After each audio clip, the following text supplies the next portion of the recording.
नमस्कार विद्यार्थी मित्रांनो, विद्या मंदिर कुंभवडे, तालुका शावडी, जिल्हा कोल्हापूर, इयत्ता चौथीची आपण कविता पाहणार आहोत। कवितेचं नाव आहे श्रावण महिन्यात, विषय बालभारती।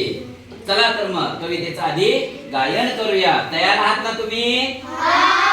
आहात ना तुम्ही?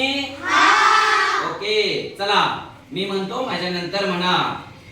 श्रावण महिन्यात होते मोठाच नवल, श्रावण महिन्यात होते मोठाच नवल, श्रावण महिन्यात होते मोठाच नवल, श्रावण महिन्यात होते मोठाच नवल, सात रंगांचा तोरण कसा आभार चोवल, सात रंगांचा तोरण कसा आभार चोवल, सात रंगांचा तोरण कसा आभार चोवल, सात रंगांचा तोरण कसा आभार चोवल, श्रावण महिन्यात ढगा ढोल वाजवती, श्रावण महिन्यात ढगा ढोल वाजवती, काळजात धाकधूक इजा किल्लोर करती, काळजात धाकधूक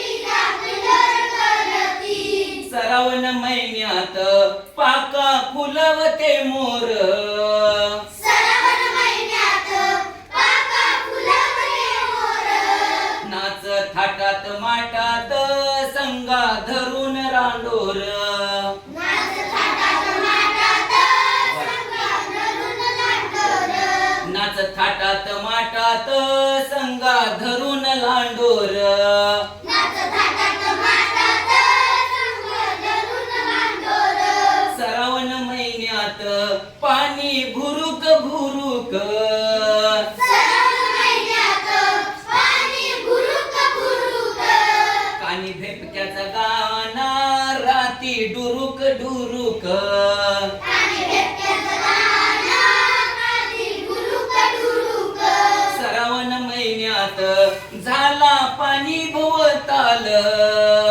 श्रावण महिन्यात झाला पाणी भोवताल, धारा नाचत नाचत थेंबा धरत ते ताल,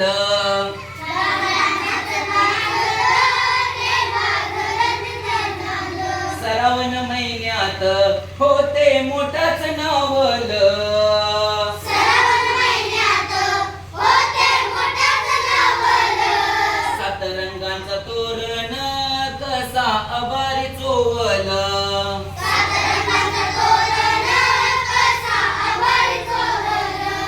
धन्यवाद मुलांनो। बघा ही कविता कवी लोकराम शेंडे यांनी लिहिलेली आहे। चला तर मग आपण आता स्पष्टीकरण पाहूया। धन्यवाद।